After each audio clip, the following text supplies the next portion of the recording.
and creativity is an inspiration. As a government, our goal is to help you and your employees through this tough time. From the beginning of this crisis, we took immediate and significant action to help Canadian businesses keep their door open and their workers on the job. Recently, I spoke with many small business owners that shared their experience with me. Dr. Hetty Fry introduced me to Lisa Arthurs, owner of Quick Nickel Clothing in Vancouver's West End, for whom the new Canada Emergency Red Subsidy could provide direct help as she continues to work hard to keep her business running. Of course, the extended wage subsidy and the expanded Canada Emergency Business Account are also there to help. Moving forward, we will continue to listen to the needs of small businesses, just like we listen to the needs of all Canadians. We'll be there for people, whatever it takes, as long as it takes. Malheureusement, notre lutte contre la COVID-19 n'est pas terminée et il faut continuer d'écouter les consignes des autorités locales de santé publique.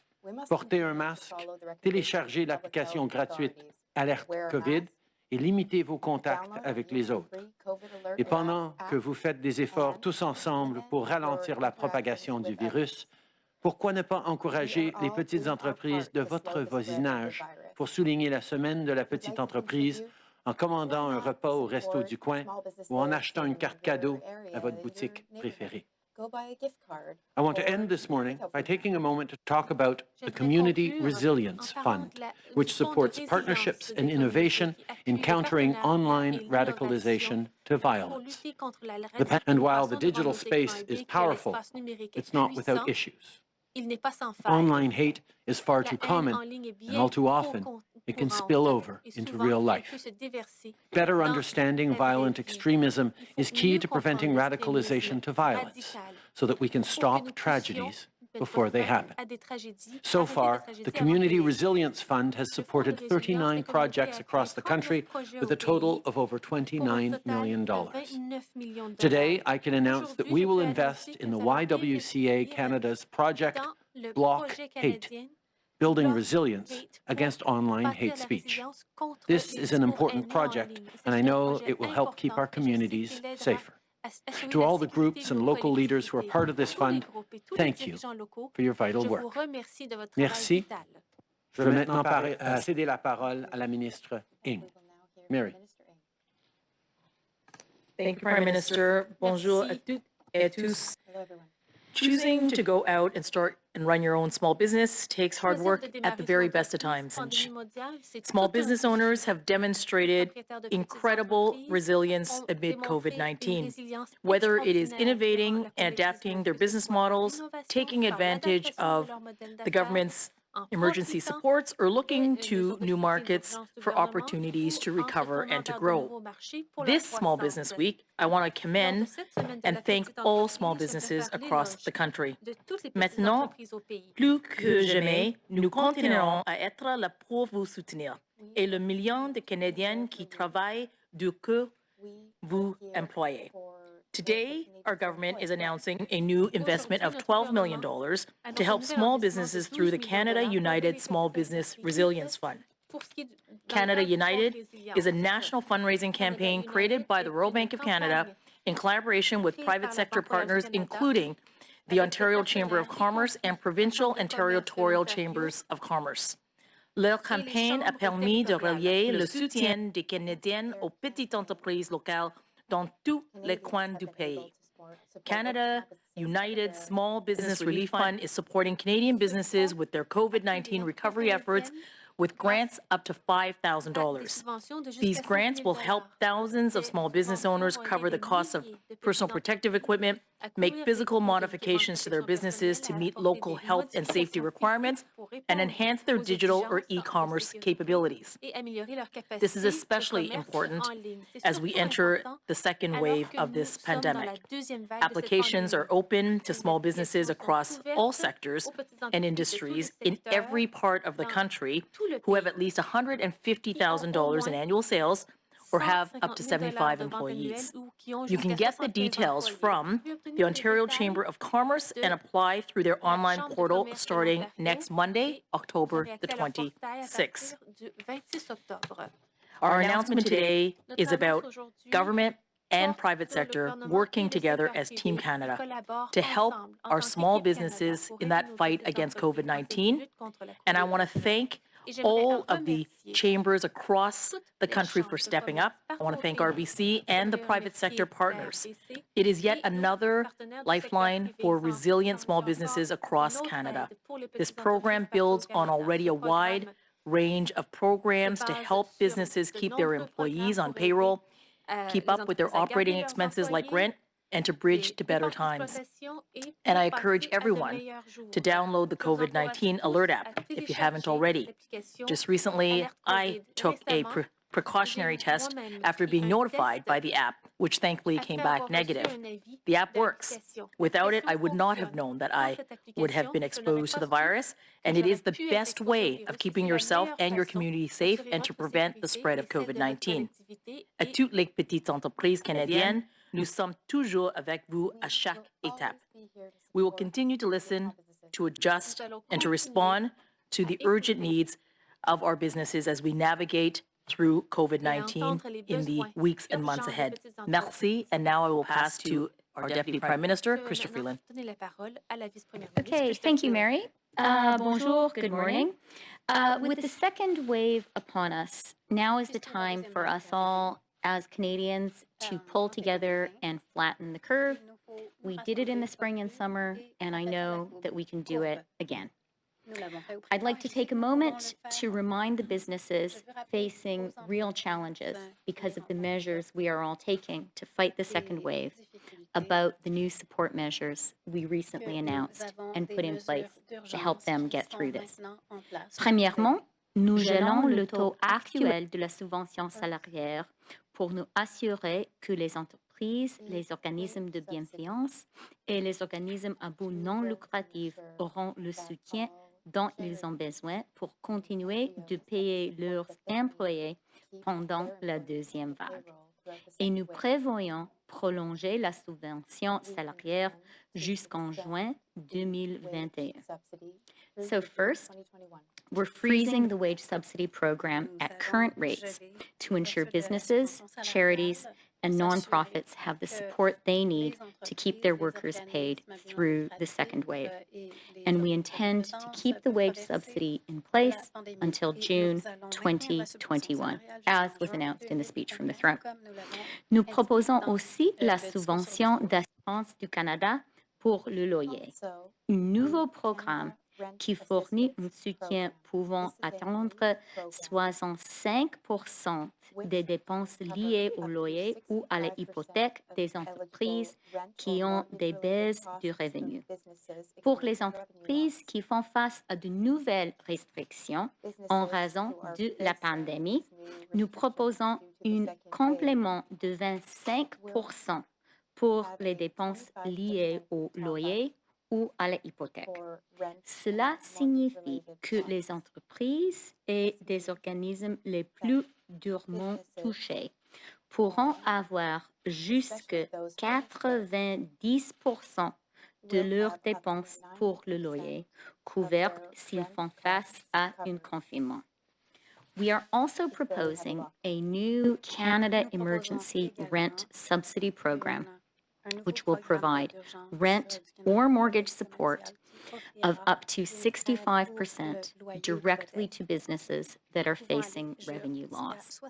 And for businesses that are facing lockdown restrictions related to the pandemic, we are proposing a top-up of 25% of eligible rent or mortgage expenses.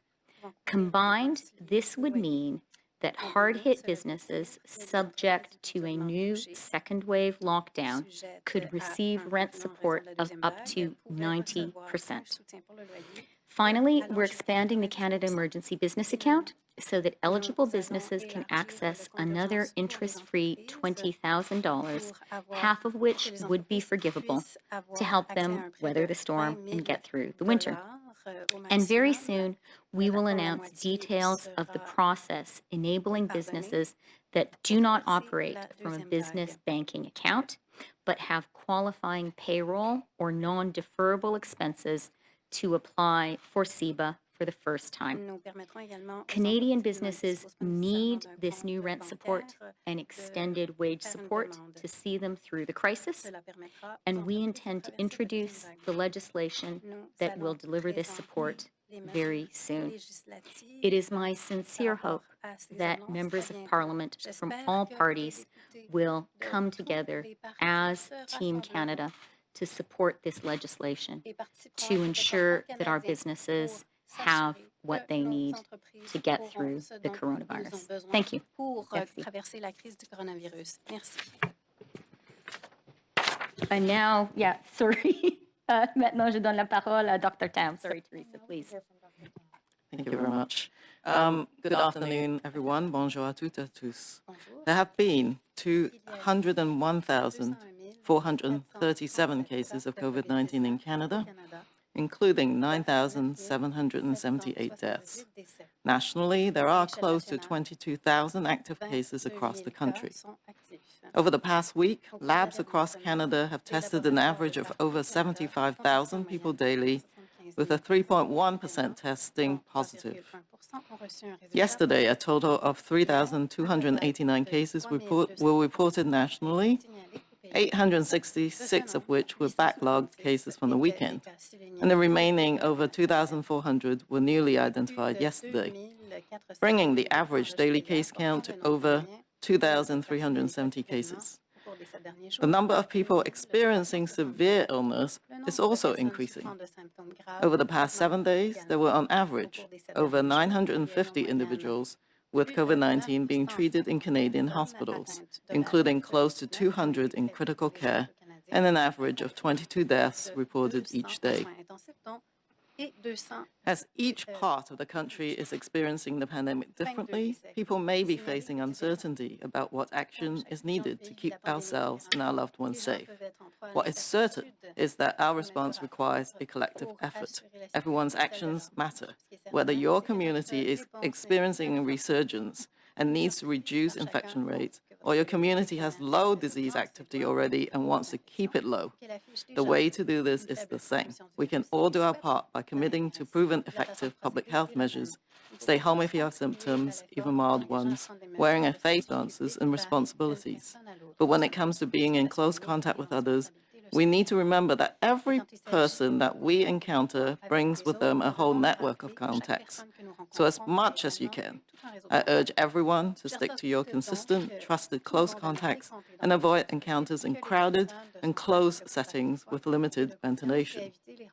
Canadians can also go the extra mile by sharing credible information on COVID-19 risks and prevention practices and measures to reduce COVID-19 in communities, or by downloading the COVID Alert app to help limit the spread of COVID-19. So for those who are active on social media platforms like Twitter, TikTok, Instagram, YouTube, or within the gaming community, I urge you to spread the message to your broader social networks on how we can all work together to keep it on a slow burn in Canada. You can find links to credible information, information resources, and infographics also in my Twitter feed. Thank you. Bonjour à tous et à toutes. Il y a eu 201 437 cas de COVID-19 au Canada, dont 9 778 décès. À l'échelle nationale, 22 000 cas sont actifs. Au cours de la dernière semaine, des laboratoires de partout au Canada ont testé en moyenne plus de 75 000 personnes quotidiennement, dont 3,1% ont reçu un résultat positif. Hier, un total de 3 289 cas a été signalé au pays. De ce nombre, 866 étaient des cas signalés au cours de la fin de semaine dernière et plus de 2400 étaient de nouveaux cas enregistrés hier, portant le nombre moyen de nouveaux cas signalés quotidiennement au cours des 7 derniers jours à 2370. Le nombre de personnes souffrant des symptômes graves augmente également. Au cours des 7 derniers jours, il y a eu en moyenne plus de 950 personnes atteintes de la COVID-19 qui ont été traitées dans les hôpitaux canadiens, y compris près de 200 en soins intensifs et 22 décès signalés quotidiennement. Comme chaque région du pays vit la pandémie différemment, les gens peuvent être en proie à l'incertitude quant aux mesures à prendre pour assurer leur sécurité et celle de leurs proches. Ce qui est certain, c'est que notre réponse nécessite un effort collectif. Les mesures prises par chacun comptent. Que votre collectivité connaisse une résurgence et doive réduire les taux d'infection ou qu'elle affiche déjà une faible transmission du virus et souhaite la maintenir ainsi, la façon de procéder est la même. Nous pouvons tous contribuer à l'effort en nous engageant à prendre des mesures de santé publique efficaces et éprouvées, à demeurer à la maison en cas de symptômes, même faibles, à porter un masque au besoin et à maintenir la distanciation physique. Nous reconnaissons que cette distanciation est difficile et présente des difficultés qui varient d'une personne à l'autre. Nous sommes tous dans des situations uniques et nos responsabilités le sont également. Mais quand il s'agit d'être en contact étroit avec les autres, nous devons nous rappeler que chaque personne que nous rencontrons a également eu tout un réseau de contacts.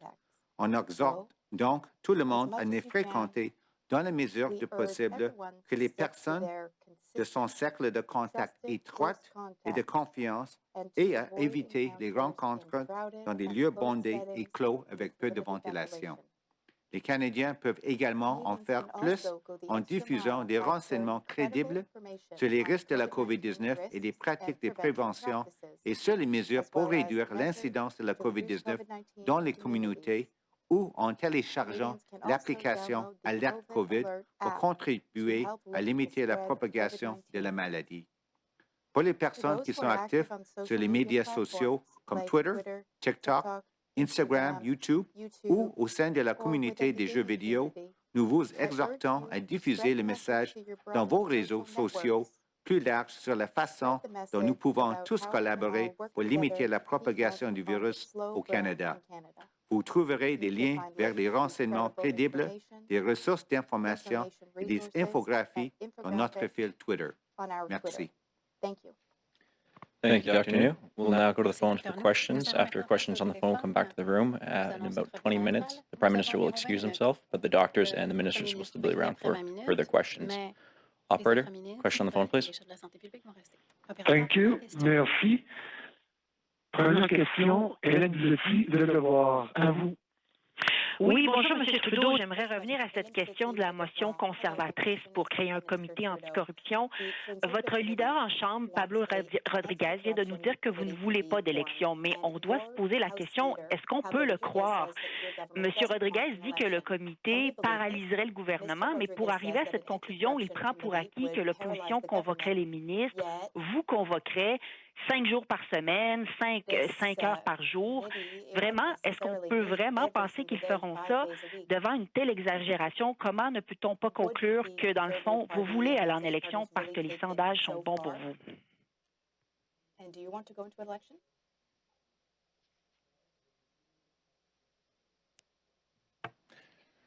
Nous ne voulons pas d'élection.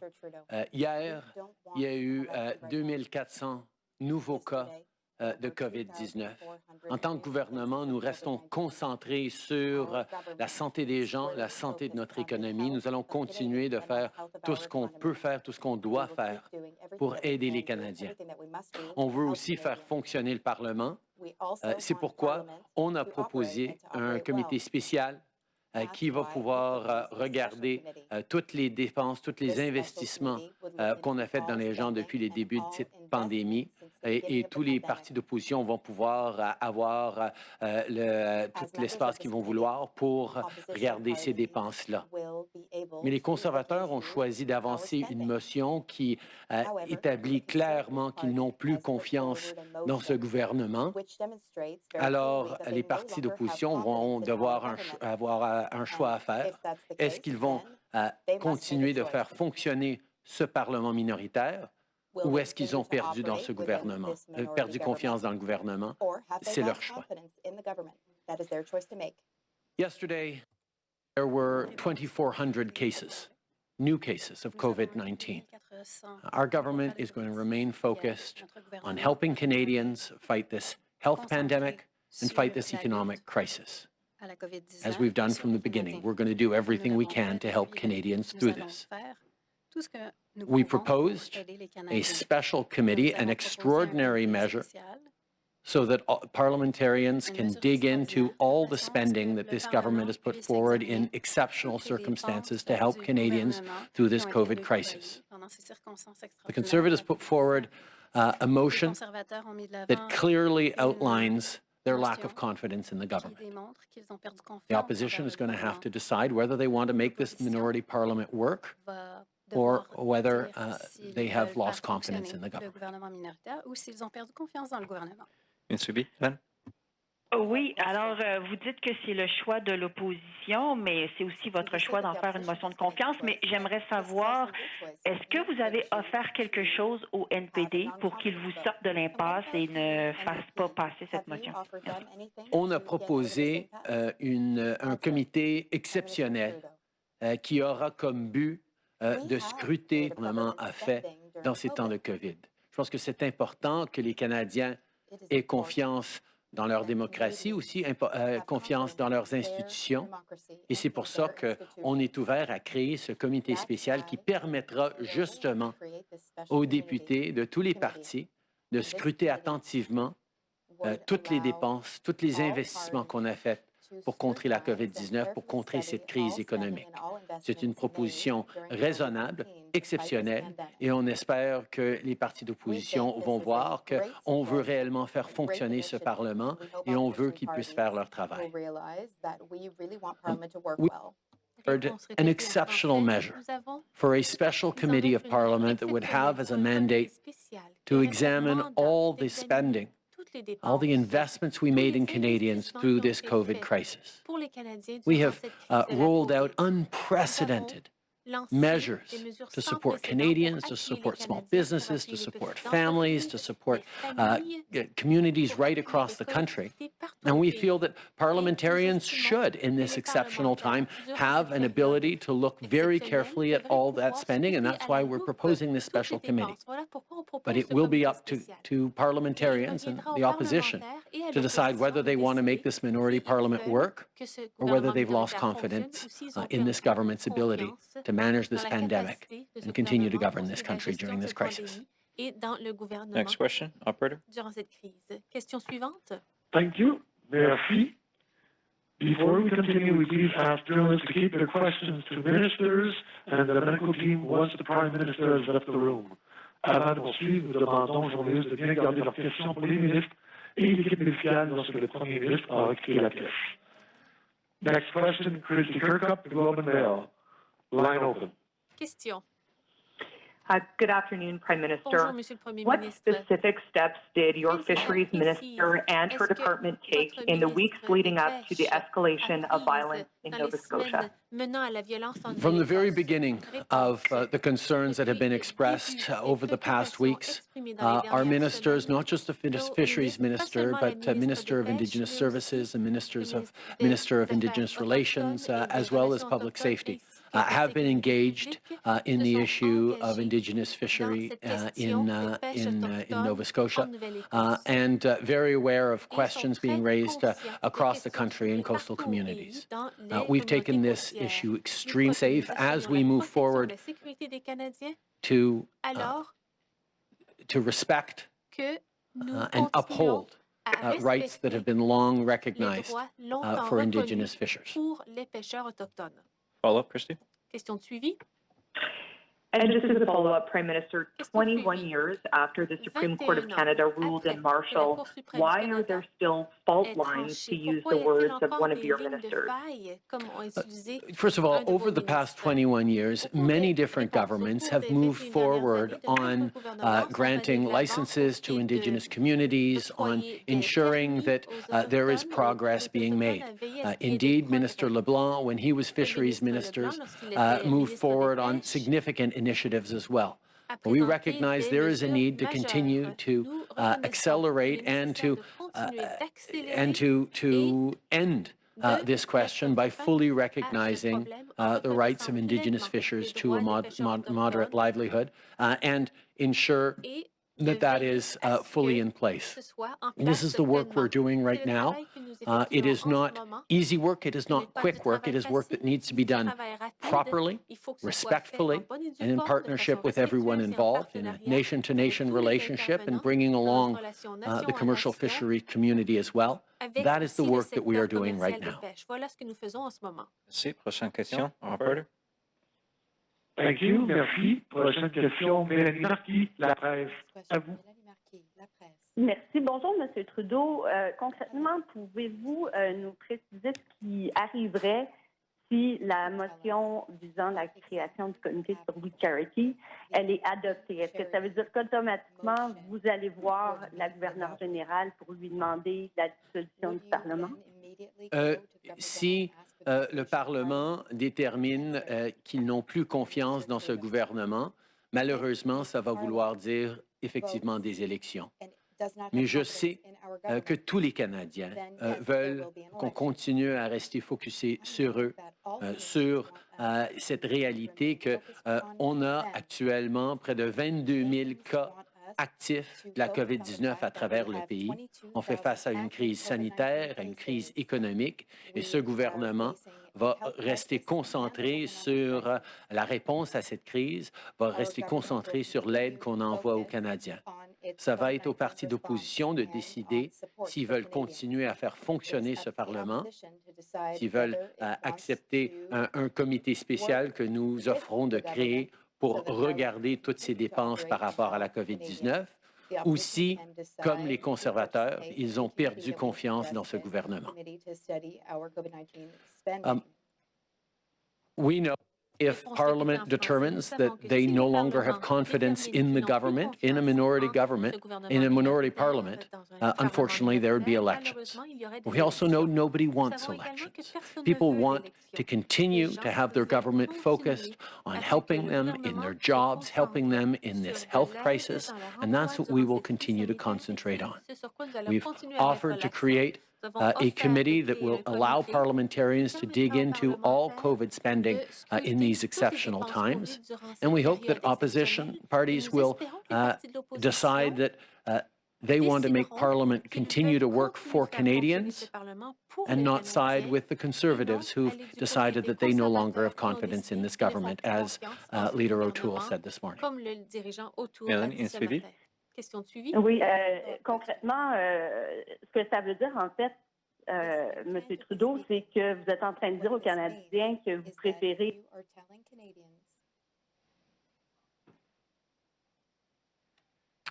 Vous avez coupé, Mélanie. Êtes-vous sur mute? Oui.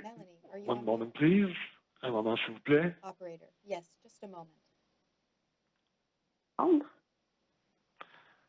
À vous la parole, Mme Marquis. Oui, vous m'entendez? Là, on vous entend. OK, parfait. Comment expliquez-vous aux Canadiens que vous pourriez les envoyer en élection juste parce que vous refusez la création de comité qui veut enquêter sur We Charity, qui a embarrassé votre gouvernement, qui continue de l'embarrasser? On est un gouvernement qui a un Parlement minoritaire. Ça veut dire que le gouvernement ne peut gouverner que si on a la confiance des partis d'opposition. Les conservateurs ont mis de l'avant une motion qui clairement souligne qu'ils ont perdu la confiance dans ce gouvernement avec leurs propos, et M. O'Toole l'a confirmé ce matin. Et je pense que c'est aux partis d'opposition de décider si eux aussi, ils ont perdu confiance dans ce gouvernement ou non. Mais nous, en tant que gouvernement, nous allons rester concentrés sur la COVID-19, sur le travail que nous faisons pour les Canadiens, tout en essayant de faire fonctionner ce Parlement en proposant un comité qui va avoir pour mandat de regarder toutes les dépenses et les investissements faits pendant la COVID-19 par ce gouvernement. Thank you. We'll now turn to the room for questions. Daniel Leblanc, Radio-Canada. Dans les deux langues, s'il vous plaît. Est-ce que vous croyez que le système de nomination des juges doit être changé pour empêcher que les nominations ne soient entachées par la partisanerie? On a amené en 2016 un nouveau processus de nomination des juges qui est basé sur le mérite. On a réformé énormément l'approche que préconisait le gouvernement conservateur précédent en créant des comités indépendants pour évaluer les juges, pour mettre les candidats basés sur le mérite à l'avance. Et on va continuer d'assurer que les candidats choisis pour la magistrature soient des gens de haute qualité, qualifiés et qui représentent la diversité de notre pays. We made significant the judicial selection process, ensuring that the highest caliber candidates were chosen on a merit basis, drawing on independent committees to make recommendations. We've ensured that we have top quality candidates for the magistrature across the country that do a better job of reflecting the full diversity of this country. Hi, Prime Minister Crystal with Global News. Canada has announced major innovations to help companies produce things like PPE and ventilators. What is the federal government doing to help create a Made in Canada solution to things like lab equipment, medical-grade plastics, and other things that are vital for testing for COVID-19?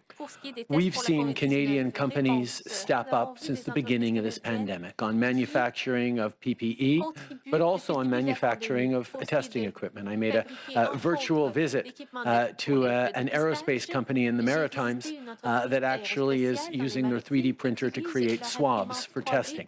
There are things that companies are doing right across the country to innovate, to be creative, and mostly to keep their fellow Canadians safe. And we will continue to work as a government with companies right across the country to ensure that we're creating as many Made in Canada solutions as we possibly can, because that's the best way of keeping Canadians safe. Prime Minister Tonda McCharles, Toronto Star. The government's been talking about aid for the airline sector, and I'd like to understand, I heard your minister on the weekend talking about potentially taking an ownership stake in airlines. Can you talk to us a bit about what your thinking is on this? What kind of aid do you think the airline sector needs? Is LEAF the option? How are you going to deal with them? First of all, from the very beginning, we moved very quickly on offering supports to large and small companies across industries across the country. And the wage subsidy actually delivered over $1 billion in support to Canada's major airlines. It has been significant and important to keep these airlines going.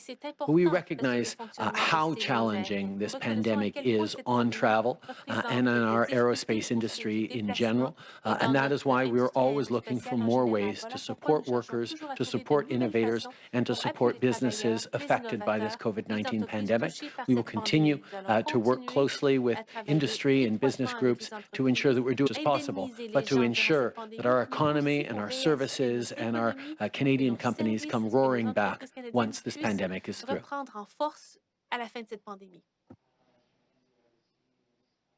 Chief Public Health Officer said in hotspots like in Ottawa and Toronto that Halloween's canceled, despite the fact that Dr. Tam and Dr. New have said on multiple occasions that it's a safe activity that people can do. What do you say to parents and kids who are frustrated about conflicting health information that led to Halloween being canceled in these cities? And on a personal level, are you going to be sending your kids out for Halloween this year? I think it's really important that Canadians across the country listen to their local health authorities. We know that it's not easy and it's frustrating, and we're trying to get through this pandemic as best we possibly can, and to do that we have to reduce community transmission, and unfortunately all of us are having to make sacrifices of different types, particularly kids, in really difficult situations. Listening to public health officials means that my family will not be going trick-or-treating this year, because in Ottawa and in Ontario, in red zones like Ottawa, they are not encouraging or not recommending trick-or-treating, and therefore we won't be. A friend of mine suggested that maybe we could do an Easter-style treasure hunt for candy throughout the house and yard, and that's something that we're also reflecting on. I think families will be creative in how they respond to giving their kids as fun a holiday as we can, while always listening to public health officials and respecting local guidelines. Je pense que les enfants qui doivent encore souffrir qu'on n'a pas les célébrations tant anticipées comme l'Halloween dans plusieurs parties du pays. Mais c'est important de toujours écouter les instructions de santé publique locale. Pour ma famille, on est à Ottawa et donc les instructions de santé publique Ottawa et de l'Ontario nous disent qu'à Ottawa, on ne devrait pas passer l'Halloween, donc on ne va pas le faire.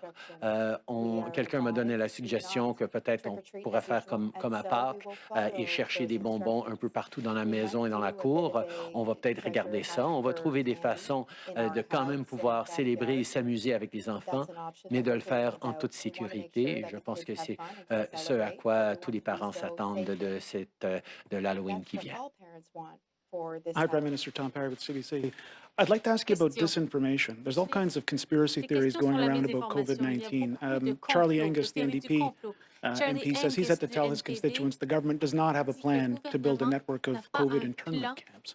So I'm wondering, what do you think is driving these kinds of theories? Are you concerned about... Over the past number of years, a rise in concerted efforts around misinformation and disinformation on a broad range of subjects designed to undermine people's confidence in their institution, foreign actors trying to disrupt successful democracies.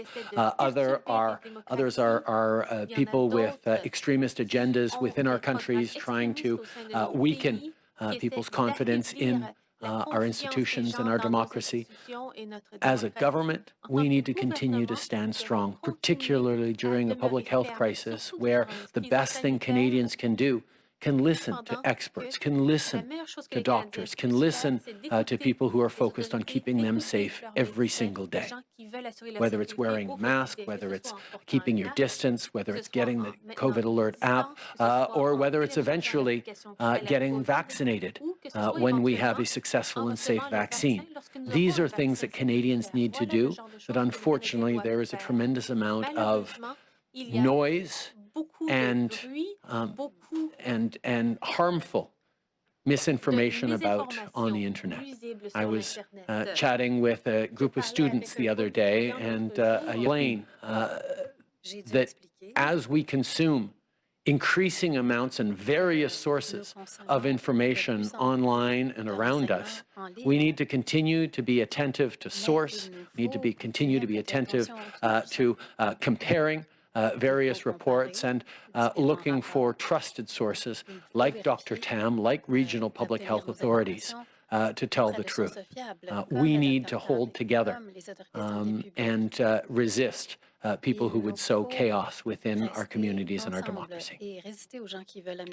Je pense que ça fait plusieurs années qu'on comprend la menace de désinformation, de fausseté qui se propage dans différents coins de l'Internet et dans une crise de santé publique où nous devons d'écouter les experts, les professionnels de la santé pour nous protéger, ça devient encore plus important.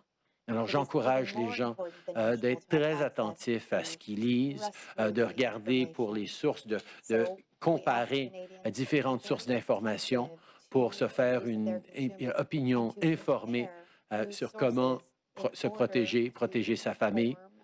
Il y a des gens à travers le pays, à travers le monde, qui veulent qu'on perde confiance dans nos institutions. Mais ce qu'on a vu depuis les débuts, c'est que les Canadiens continuent d'avoir confiance les uns dans les autres et nous allons travailler très fort. I'd like to pivot briefly to dairy farmers who have been waiting very patiently for compensation for the new NAFTA deal that was signed. They said they've sort of put off coming at you asking for it because of the pandemic, but they really would like to know when they might be able to expect compensation. We move forward on billions of dollars of historic compensations for dairy farmers and other producers in following the signing of the ratification of the CPTPP and of with Asia and our free trade deal with Europe. We are right now working with dairy farmers and others on compensation for NAFTA. We will continue to make this a priority. Even through this pandemic, we recognize how many families and communities have been hit hard by this pandemic, and we will always be there to support people, including with compensations that we have long promised and will deliver. Thank you. That concludes the time that the Prime Minister has. The ministers and doctors will still be available for a number of questions conclut la afterwards. période de disponibilité du Premier ministre. Les autres ministres ainsi que les administrateurs de la santé publique seront disponibles après pour vos questions.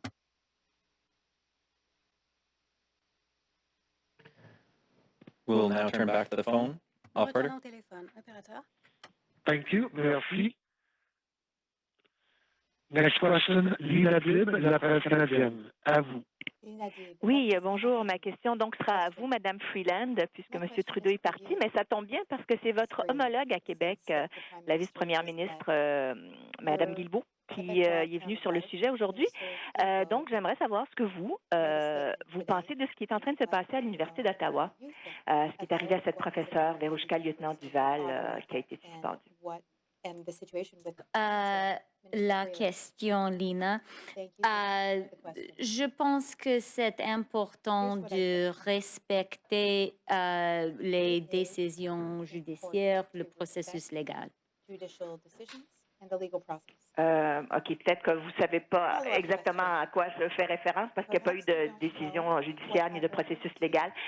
Donc, c'est cette professeure, lieutenant Duval, qui a été suspendue parce qu'elle a utilisé dans son cours d'histoire de l'art ce que les Anglais appellent des N-words pour expliquer une théorie.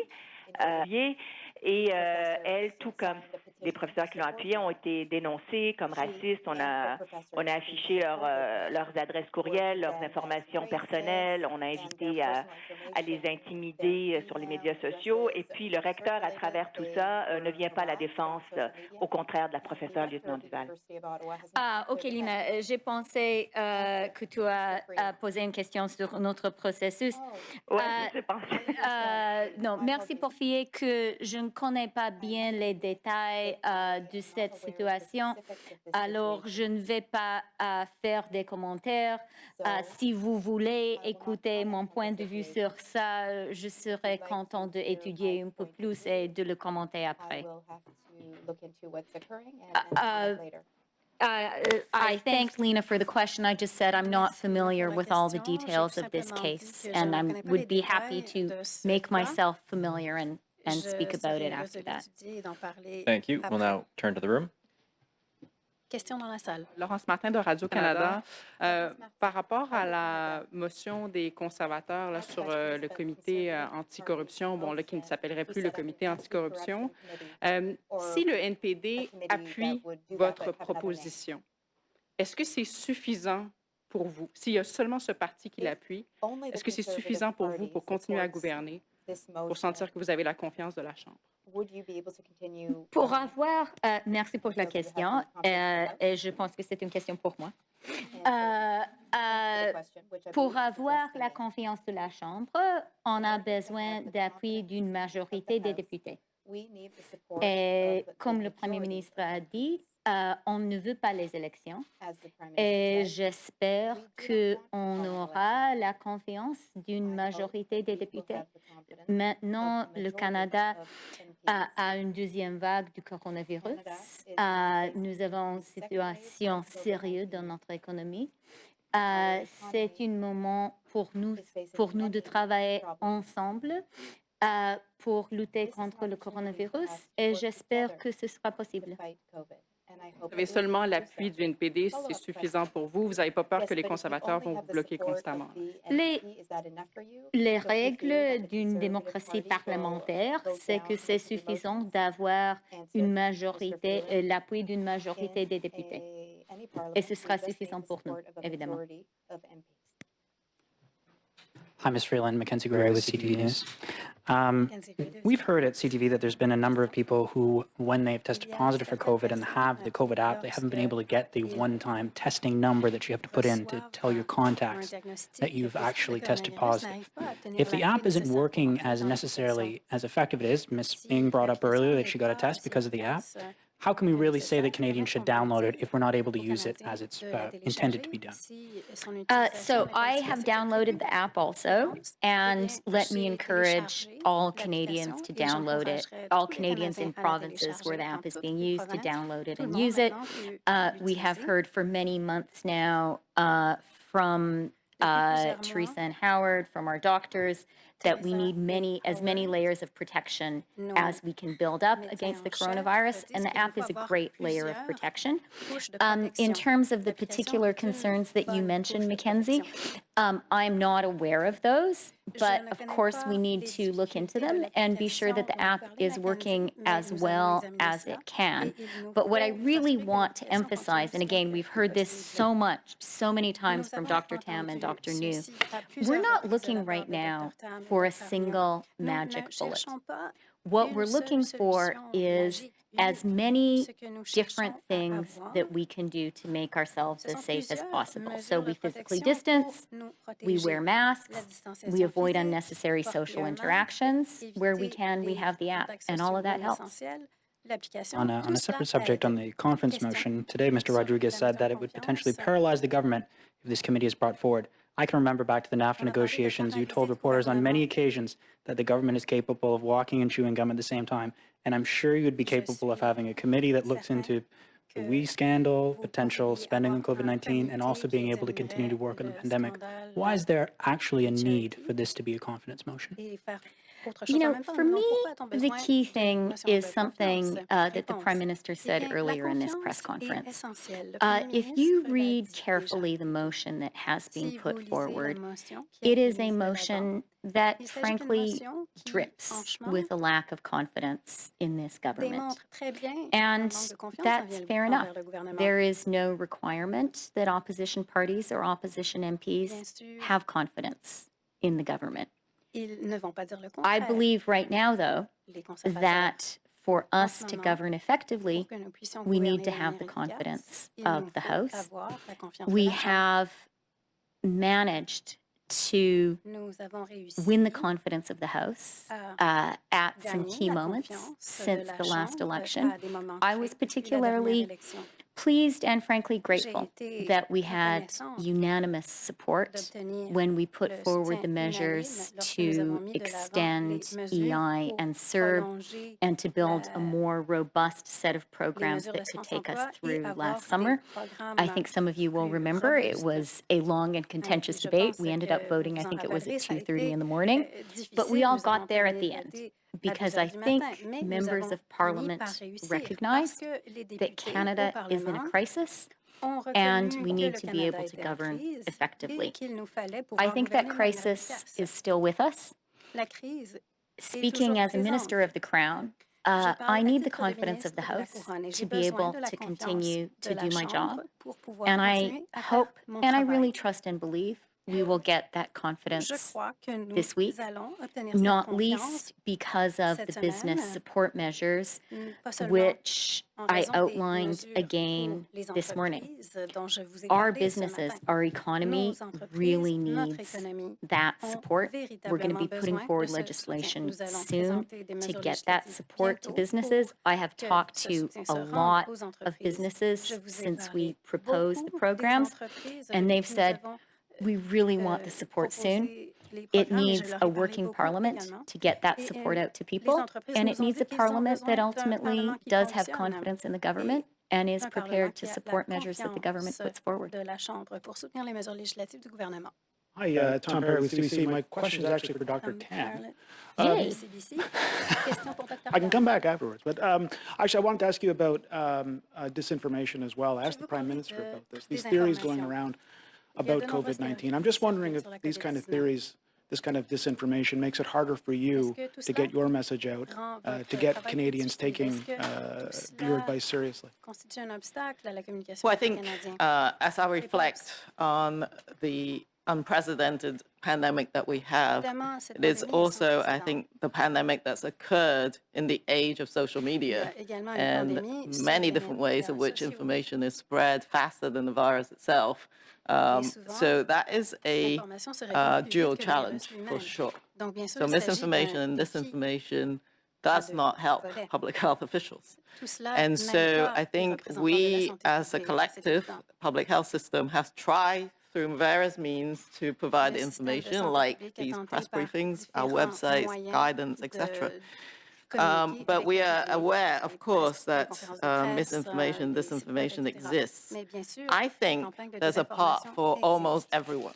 there's a part for journalists who are in this room to help reveal the sort of tactics and the measures that are at play, including bots and other aspects of what's actually happening in the social media space. There's a role for, I think, internet and social media platforms and companies. So you may want to interview Facebook, for example, or Google, YouTube, Facebook, Instagram. They have put in some measures, and some of them involves actually directing people to the credible sites like the Public Health Agency website if people did certain searches, taking down, sort of demonetizing some of the, quite frankly, outrageous disinformation. And sort of trying different tactics, I think, in their own ways. I think, but everybody, I think, can do more. Individuals not only should try and ask themselves, as I said multiple times, of when you look at a piece of information, ask a number of questions, including exactly where does this come from? Is that domain name credible? Can we use those fact-checker websites to check before? Definitely ask yourself this question before you forward the information to someone else. So be media smart as well as science smart, if you like. You're sort of everyone is an armchair epidemiologist. Everyone should actually be media smart at this point in time. It's not just for COVID-19. It's actually for health matters in general and vaccines in general, for example. And so I think that, so if you look at the sphere of everyone who's working to help in our COVID-19 pandemic, everyone actually has a role also in the stopping of mis and disinformation. And so I think, we know we can do better in terms of reaching targeted audience in different ways. Today, my message actually was directed to individuals, people who are better than us on TikTok or the Instagram, etc. Because what you want, I would love to challenge people to do is like, if we had a video on a testimonial from a youth about their experience with COVID-19, is that people who are better on the TikToks and the other places then forward those kind of information. Also, as we put up new information or graphics or videos on putting on a mask, let's just use that as an example. People can use the ingenuity to forward that on better than some of our public health platforms. So I think that's how I see it. But it's a serious issue, for sure. You think that when a vaccine is developed, that this kind of misinformation, this kind of false information that's circulating out there, do you think that that's going to set back efforts to get more people to take the vaccine in order to boost immunity? Yeah, and this issue of vaccine confidence precedes the COVID-19 pandemic, and we've been working on various fronts, including looking at social media platforms, in terms of combating mis and disinformation.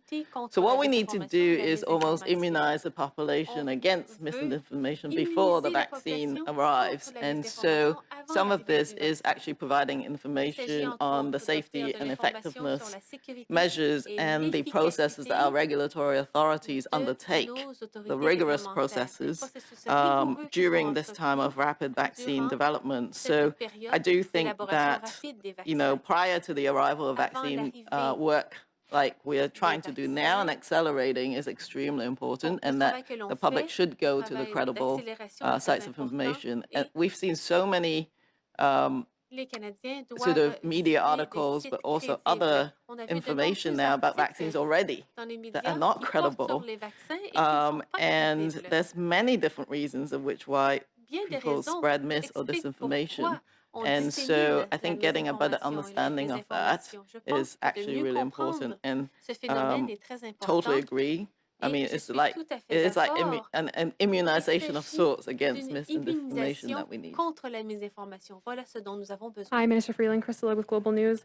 On the 1999 Marshall decision, is your government actively working on a definition for moderate livelihood, and why has it taken so long? Thank you for the question. Moderate livelihood. As the Prime Minister said, Comme l'a dit le in the Premier time ministre, since the Marshall decision, depuis la a décision lot of very Marshall, real progress has il y a been eu made. beaucoup de And I bons think it's progrès. important for us to Et je all be pense aware of qu'il est that and all be important aware of d'en the être magnitude conscient et de of the penser challenge. à I think all l'ampleur Canadians de cette appreciate contestation. that Tous we're les at a moment Canadiens when more serious work needs comprennent to be tous que done. It needs to du be travail done in the sérieux local community. doit se It faire, needs to be done il by doit the se province. faire It dans needs la to be done by the communauté, federal par la government. province, par And le gouvernement our ministers fédéral are et nos ministres very, very sont actively très engaged. actifs And I do want dans to ce say, processus. I think Et je dois dire, that, speaking for myself and really for the si je vast, parle en vast mon nom, majority pour la of grande Canadians, majorité des I think Canadiens, we were je appalled crois que nous by the étions violence that we saw. effarés par la And we know violence that as a dont nous country, avons été we need témoins. to do Et nous better savons qu'en tant que and we pays, need on to doit faire find mieux a resolution. et on doit trouver une solution. Hi, Minister Freeland. Ministre Freeland, If you have any thoughts on the airline sector, I'd like to hear them. si vous But avez my des question, réflexions I sur just want to les follow lignes up on aériennes, that one. j'aimerais les entendre. Mais j'ai The supplément de government, several question. ministers now have suggested and outright said that what's happening down in Nova que ce qui Scotia se passe en is Nouvelle-Écosse racist. And raciste. I'm wondering how you see that helps the J'aimerais savoir discussions to call non-Indigenous fishery comment cela workers aide la racist. discussion de parler de ces non-autochtones comme étant des racistes. Okay, so a couple of questions in there. Let me start with Vous the avez plusieurs airlines. questions. Je vais commencer par les lignes aériennes.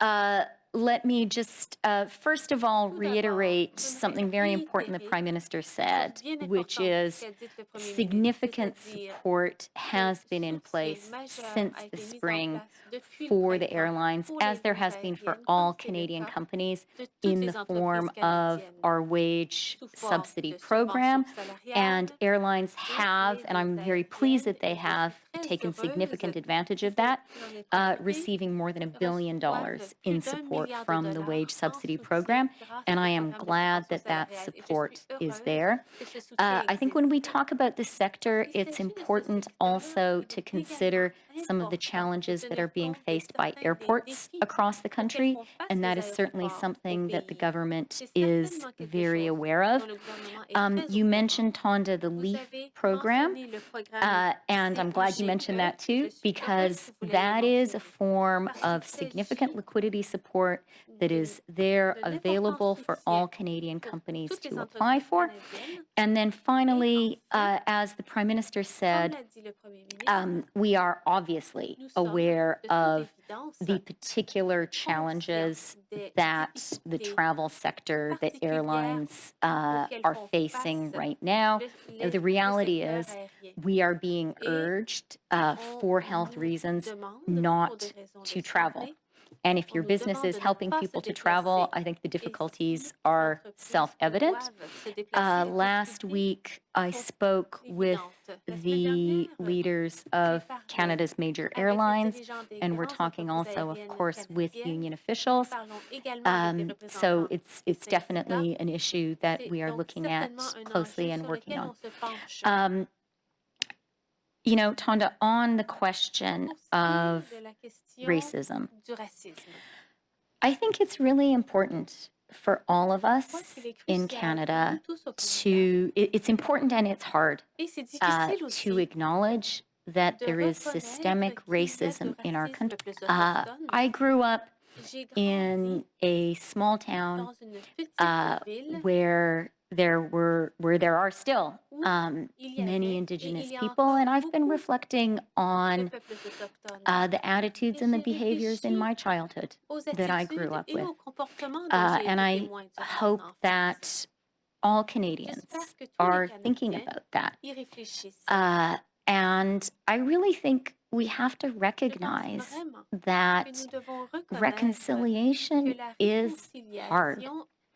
I know, I really believe, I'm proud of us as a country because I think as a country we're committed to reconciliation with Indigenous people and to righting the historic wrongs. I really believe there is, at this point, a deep national commitment, and I think it is actually goes across party lines. And I think that is a really good thing. But systemic racism, Racisme systémique in this case specifically towards Indigenous people in particulier à Canada, l'égard des peuples autochtones runs au very Canada deep in our country and a des very deep racines in our profondes history. dans notre pays et And dans notre I think histoire. actually it is helpful Et je crois qu'il est for us, utile pour nous, those of us, especially those of us who are not Indigenous, sont pas to autochtones, acknowledge de le that reconnaître. with all the pain and difficulty Avec that toute la that douleur et brings, la difficulté que and cela engendre. also to really Et appreciate également de that réellement comprendre we're going to have to do things really differently, devrons changer la façon dont nous and faisons les choses. it is going to take a long time. Et cela It prendra has taken beaucoup de temps. centuries to Ça a get to été where we are today, des centaines and it's d'années going pour to nous take a rendre long au point où time nous en to sommes develop aujourd'hui. Ça a prendra different beaucoup de set temps of pour relationships. mettre au point des relations différentes.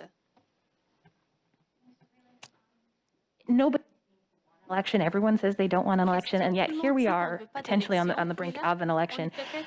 The government has sort of put out, you've said that businesses might not get the help they need if we have an election.